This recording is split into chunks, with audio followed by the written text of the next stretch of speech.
Aula Paramadina, Plaza 1 Pondok Indah. Dan kita sedang bicara dengan Pak Rumadi dan Pak Abdul Moksid tentang sweeping di bulan Ramadan.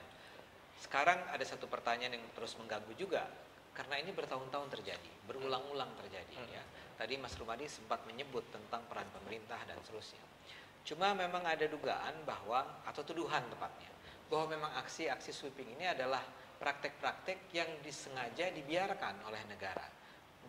Dalam pengamatan Anda, dugaan semacam itu benar tidak? Saya sih sebenarnya ingin mengatakan tidak, tetapi kalau melihat kenyataannya kok memang ada apa namanya, ada arah tuduhan seperti itu mulai tampak kelihatan gitu.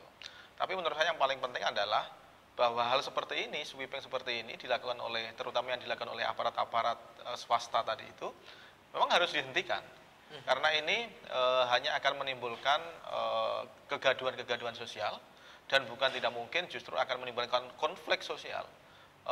Pernah di beberapa tempat misalnya ada aksi sweeping terhadap minuman keras misalnya, itu justru kemudian menimbulkan perlawanan dari kelompok masyarakat tertentu dan sampai kemudian terjadi konflik sosial, bahkan ada yang meninggal. Pernah terjadi di Solo misalnya. Dan bukan tidak mungkin orang-orang yang terganggu secara ekonomi akibat dari tindakan-tindakan sweeping seperti ini akan membuat perlawanan terhadap kelompok yang melakukan sweeping gitu. Oleh karena itu menurut saya, karena tadi periuknasinya terancam. Periuknasinya terancam. Gitu. Dan itu persoalan serius loh. Iya. Ini persoalan serius karena menyangkut kehidupan keluarga, menyangkut kehidupan anak-anak dan lain sebagainya gitu. Dan mau tidak mau menurut saya memang aparat kepolisian terutama harus menghentikan dan memastikan bahwa menjelang bulan Ramadan atau selama bulan Ramadan tidak ada tindakan-tindakan sweeping seperti itu. Itu harus dijamin tidak ada. Dan dalam pandangan Anda apa yang harusnya dilakukan negara di luar soal bahwa polisi harus bersikap keras misalnya, itu kan cara paling mudah ya. Begitu ada aksi sweeping dihadapi dengan keras oleh. Tapi ada tidak cara lain yang bisa memungkinkan negara atau pemerintah dalam hal ini meredam itu dengan cara kompromi-kompromi atau apa? Saya tidak tahu ya apakah terjadi kompromi-kompromi di antara mereka. Tetapi yang jelas memang tindakan sweeping itu harus di berbagai macam upaya harus dilakukan untuk meredam. Dan tadi saya sudah mengatakan kalau aparat kepolisiannya itu tegas, itu seperti yang pernah terjadi 2-3 tahun yang lalu, itu bisa aksi sweeping itu bisa diredam. Nah pertanyaannya kemudian adalah bagaimana dengan apa yang harus dilakukan oleh pemerintah terhadap misalnya orang yang buka bulan Ramadan, warung, apa yang harus dilakukan pemerintah terhadap klub-klub malam dan lain sebagainya. Menurut saya lakukan saja sesuai dengan standar hukum yang ada gitu. Kalau apa sih misalnya hak pemerintah, kepolisian itu mempunyai hak tidak untuk memaksa orang tidak buka warung di bulan Ramadan?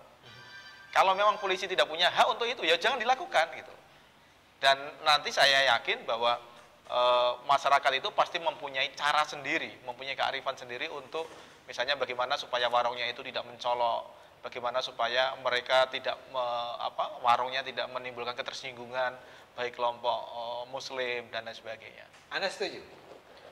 Iya, pertama saya kira harus dipastikan Bang Ade bahwa yang bertindak untuk menyelesaikan pelanggaran hukum adalah bukan polisi swasta, tapi aparat kepolisianlah satu lembaga yang memiliki otoritas kewenangan untuk menyelesaikan problem-problem yang terkait dengan pelanggaran hukum, tindakan kriminal, dan lain-lain. Begitu ada aparat swasta yang bekerja untuk menyelesaikan problem kriminal ini, maka akan memunculkan polisi swasta yang lain. Di situ akan terjadi bentrok, akan terjadi konflik antara satu masyarakat dengan masyarakat yang lain.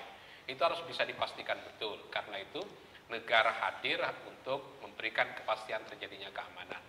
Yang kedua, aparat kepolisian harus betul-betul melindungi kelompok yang potensial menjadi korban. Biasanya adalah kelompok yang lemah. Warung-warung itu biasanya potensial menjadi kelompok yang lemah. Karena dia tidak berdaya untuk mencari nafkah kecuali hanya mengandalkan kepada warung-warung yang kecil seperti ini, ruang-ruang karaoke dan begitu seterusnya. Maka ini yang harus dilindungi oleh aparat kepolisian. Yang ketiga, saya kira himbauan kepada para ulama, para kiai, para ustadz dan lain sebagainya untuk mengintensifkan bagaimana aktivitas ritual peribadatan itu bisa berlangsung secara tertib tanpa didorong untuk melakukan tindakan-tindakan yang melanggar hukum. Kita lihat misalnya tabung televisi kita sepanjang bulan puasa diwarnai dengan dakwah-dakwah. Supermarket, mal-mal besar itu sekarang sudah mulai berdandan menyambut datangnya bulan Ramadan. Dan itu dimungkinkan untuk dilakukan. Misalnya walaupun mereka karena pekerjaannya harus menggunakan pakai rok mini di mal-mal besar, tapi jangan lupa musalla sangat dekat. Kalau kita ke mall sekarang Bang Ade, perempuan-perempuan yang pakai rok mini itu, kalau adzan sudah berkumandang berbondong-bondong masuk. Itu saya kira sesuatu yang positif. Saya tidak memandangnya ini negatif. Persoalan pakai jilbab itu adalah persoalan lanjutan. Jadi tidak boleh karena dia pakai rok mini di bulan Ramadan, sementara pekerjaannya menuntut harus seperti itu, lalu di sweeping ke mall-mall, orang-orang pakai jilbab dan begitu seterusnya. Jadi harus ada kearifan. Disitulah saya kira apa tuntutan bagi tokoh-tokoh agama, bagi para kiai, bagi para mubalik untuk memberikan pencerahan kepada umat sehingga bisa lebih memiliki kearifan, tidak terjadi benturan antar sesama umat Islam. Tapi akan lebih baik kalau pakai logikanya, argumennya Mas Rumadi adalah para pemilik toko atau mall itu paling tidak untuk menghormati bulan Ramadan begitu, pada bulan Ramadan mengingatkan bahwa jangan pakai rok mini deh. Ya itu kan bisa saja. Memang harus ada kearifan, tapi kan tidak bisa dipaksa. Tidak bisa dipaksa. Poinnya itu ya, iya, tidak bisa dipaksa. Tidak dipaksa karena tidak ada pelanggaran hukum di situ. Oke, iya. Ini poinnya penting nih. Pelanggaran konstitusi atau peraturan perundangan harus berada di atas segala-galanya. Kita masih akan bicara satu segmen lagi, Mas Rumadi dan Pak Muksid. Tapi sebentar kita break dulu. Jadi pemirsa jangan kemana-mana.